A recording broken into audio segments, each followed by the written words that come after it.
Good morning, all of you, my dear students from BA first year compulsory English. So the new syllabus has been prescribed to you for your studies. Okay. So we are going to learn one of the most beautiful poems, one of the most beautiful poems by W.B. Yeats, that is William Butler Yeats. Let's have a brief introduction to the poet. Although it is said the author is dead, but still we need to know something about the poet here. So W.B. Yeats was born as the eldest son of John Butler Yeats on 13th June 1865. He was considered one of the key figures of 20th century literature. He helped to found the Abbey Theatre. His commendable contribution to poetry earned him appreciation from many great poets of the time. In his later years, he served 2 terms as a senator of the Irish Free State before his demise on 20th January 1939. So this is something brief introduction about the poet. So let's focus our attention on the poem, what the poem is all about, and how can we interpret the poem to its fullest sense. So talking about this poem, first and foremost, I would like to say a few things about the title of this poem. The title of this poem is quite meaningful. It's quite suggestive. So here, the poem is entitled as A Prayer for My Daughter. Look at the key words.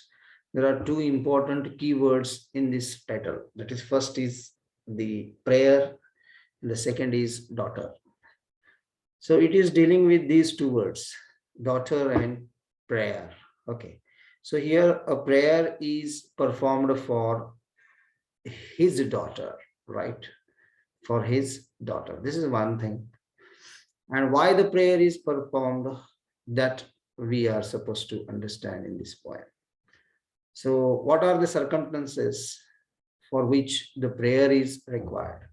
So one thing is very conspicuous in this regard is that whenever there is any need of what exactly we can call prayer, when do you pray? That's very crucial thing. When will you pray? Whenever you are in some problems, whenever there is any problem, then you pray to God. Oh God, please help me. So whenever you are in a very happy state, then you forget God, right? You forget about God and you are enjoying yourself, enjoying the life a lot. But here, whenever there is any problem, whenever you come across a chain of misfortunes or the problems or hurdles in your life, then you pray to God. So here may be the same condition.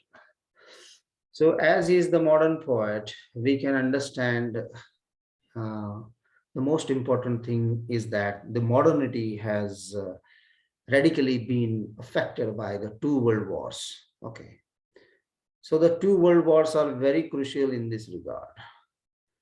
So it affects the minds of the writers, the minds of the poets, and there is a sense of insecurity in their minds about their life, about their problems. So I would like to give the same example here in this context that we are in 2021.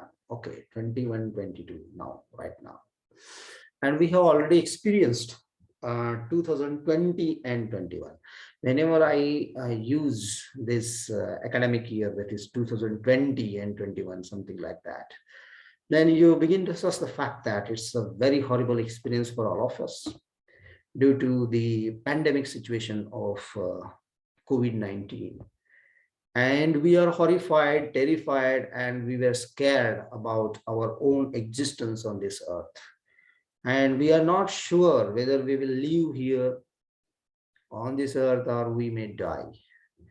So, but still, through many problems, uh, we have already experienced, and the literature which was written in this phase or in this period is obviously or conspicuously, it is all about the problems we face. So, in this context, a prayer for my daughter by William Butler Yeats talks about the poet's family. He is talking about his own family. And it demonstrates his deep concern and anxiety over the future well being and prospects of his daughter Annie. The name of his daughter is Annie, A-N-N-E. Annie is the name of the daughter. Okay. So W.B. Yeats actually is talking something about his daughter, that is Annie, A-N-N-E, Annie. He's talking about the Annie. So he is especially very attentive, very conscious, very careful, very alert about his daughter's well-being, about his daughter's safety, security, and all these factors. So this poem is nothing but the deep concern of the poet about his daughter Annie. And the future is absolutely unpredictable. The future is absolutely unpredictable. So Yeats wrote a prayer for my daughter in 1919, 1919, right? In 1919, the year is very simple to understand. In 1919, the poem was written shortly after his daughter's birth and World War II. So this poem was written after the World War II. So this poem has been written after the birth of Annie, after the birth of the poet's daughter. Okay, Annie, in 1919. So here, one thing is quite clear, that look at the situation after the first two world wars. What could be the situation? So the situation, if you think of this, you begin to find out the fact that the situation would have been, means the situation was very terrified, very horrified, and very destructive, disastrous. So the same mentality was there with the poet about the security of his daughter. There is the birth of the daughter. So he thinks about the future of the daughter. What would be the future of his daughter? So the ongoing unsettling feel is visible in the background and the poet's mind. So here the poet is talking about his own perturbed mind, disturbed mind. He's on the horns of dilemma about the unpredictable situation of the daughter in the future. And there will be some problems in the future that she may face. So he's a bit anxious about the future of his daughter. And ongoing unfeeling feel is visible in the background. The poet's mind is disturbed, and the poem appeared for the first time in his poetry collection, that is Michael Roberts and the Dancer, in 1921. So this poem was first appeared in his collection of poetry collection, that is Michael Roberts and the Dancer, in 1921. So let's have a look at some basic ideas of the poem, the synopsis of the poem. W.B. Yeats's poem has the 10 stanza poem. There are 10 stanzas. a prayer for my daughter. And this poem actually interrogates how best to raise his daughter. See, one thing is that every parents are very careful about their children. They look after their children.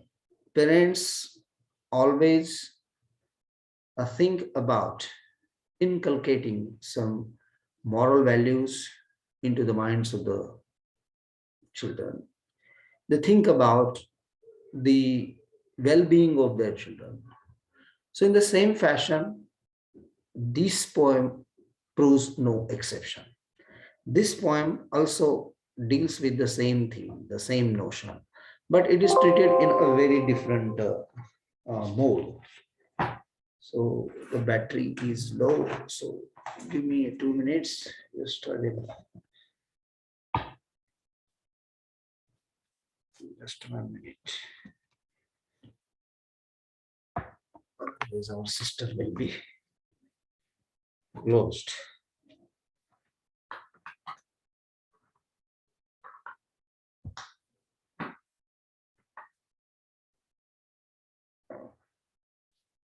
No.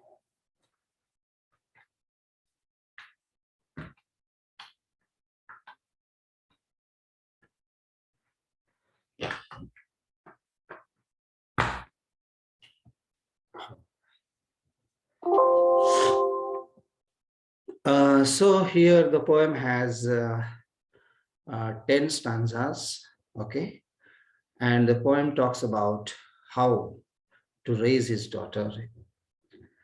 So by 1990s, the war was over. There was no war.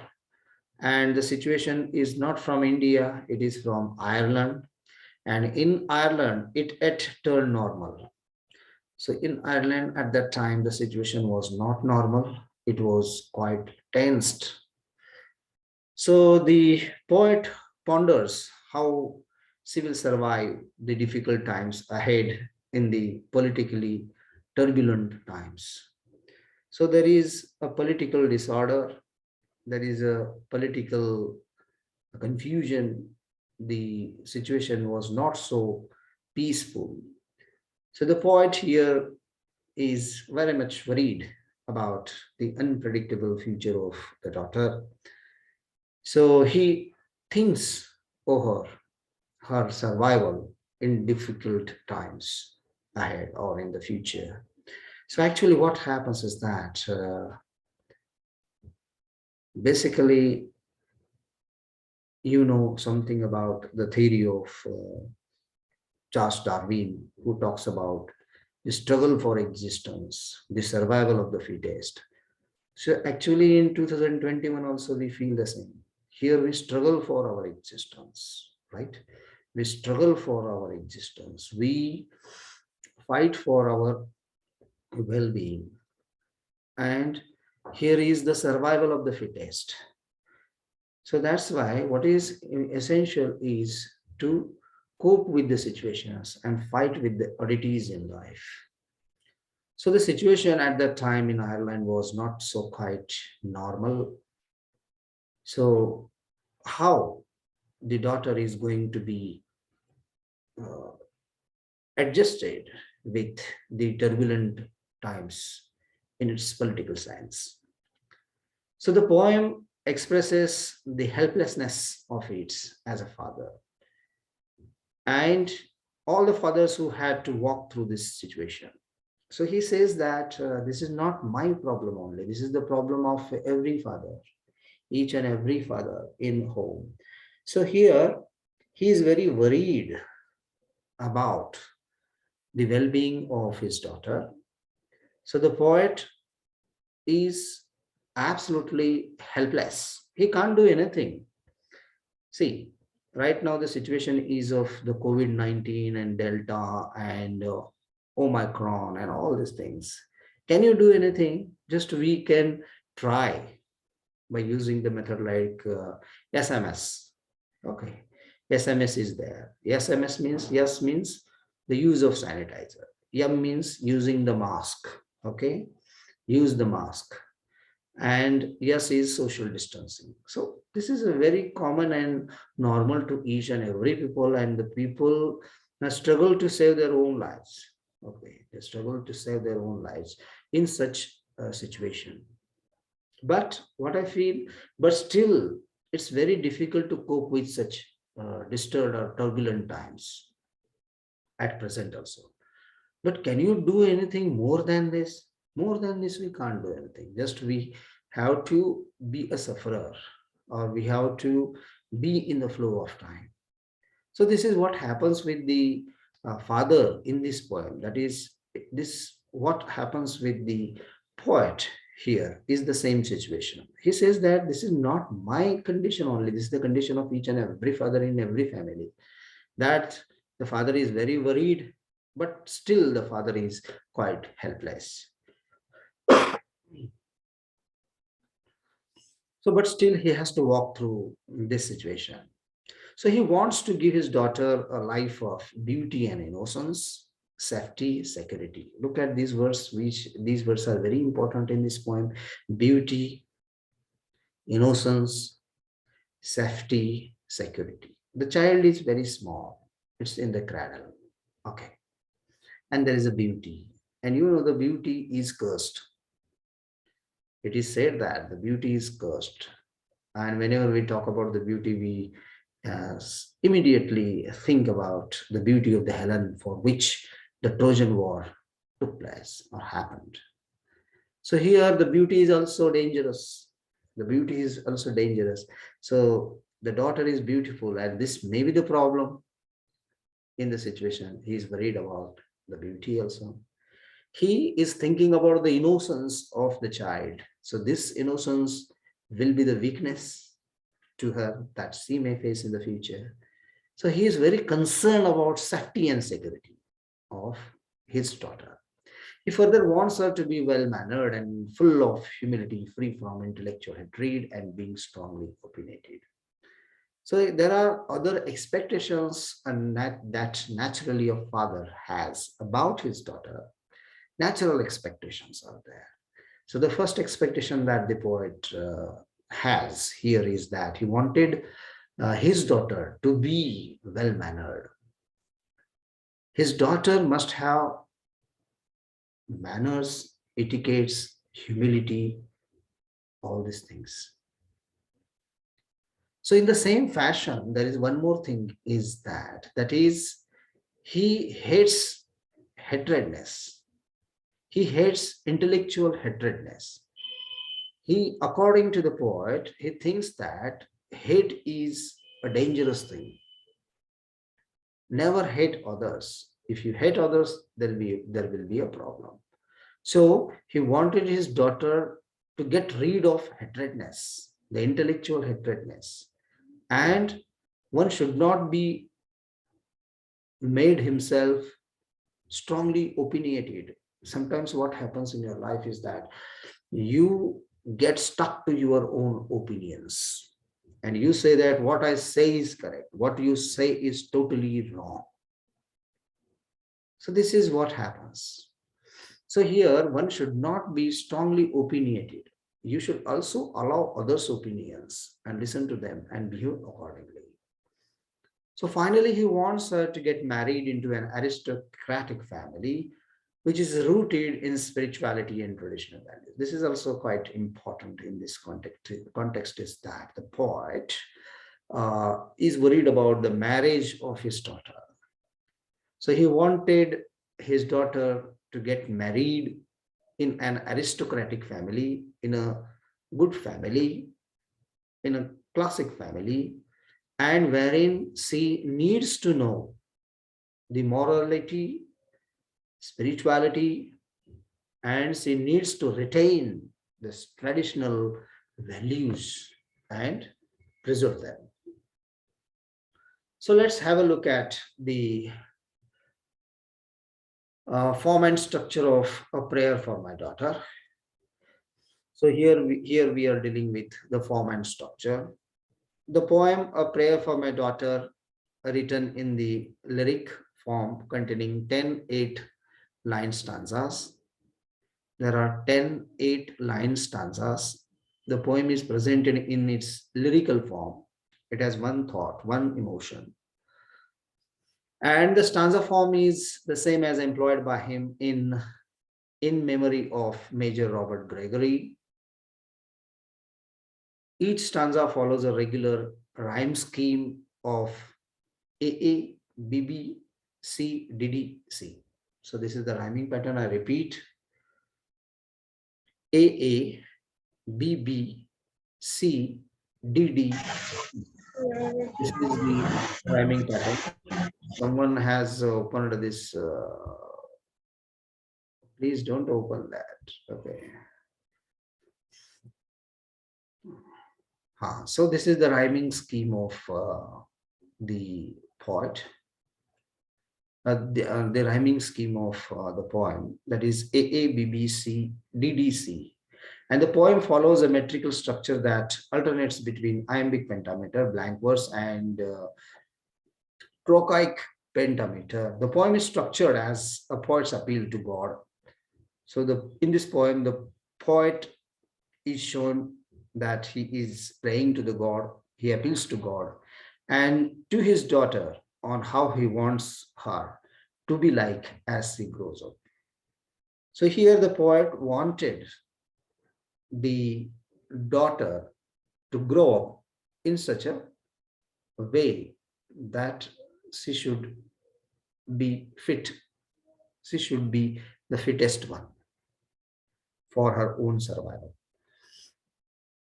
So let's focus our attention on the theme and setting of a prayer for my daughter. So the theme of the poem is quite conspicuous. That is, the theme is all about love. So here we are talking about the love between the father and the daughter, which is absolutely very pure, and nobody has ever understood the genuine feelings of the father towards the daughter and the vice versa. So here in this poem, the thematic concern is almost all about the anxiety of a father, the father seems to be very worried in this poem, and the father is very worried, but still he is very happy because he is blessed with a daughter. So after 10 minutes, the video will be finished. So what you are supposed to do is to join the same video again. There are 12 students present, 11 students present. Okay. And who is speaking? The other side, Pundlik. Okay. So here we are talking about the love. Love is the theme of this poem, or anxiety of a father is the theme of the poem. So the poem presents the view that he hopes for his daughter and his expectations of her becoming a very beautiful woman blessed with the attributes of a virtual soul. So he wanted his daughter to have the attributes of a virtual soul.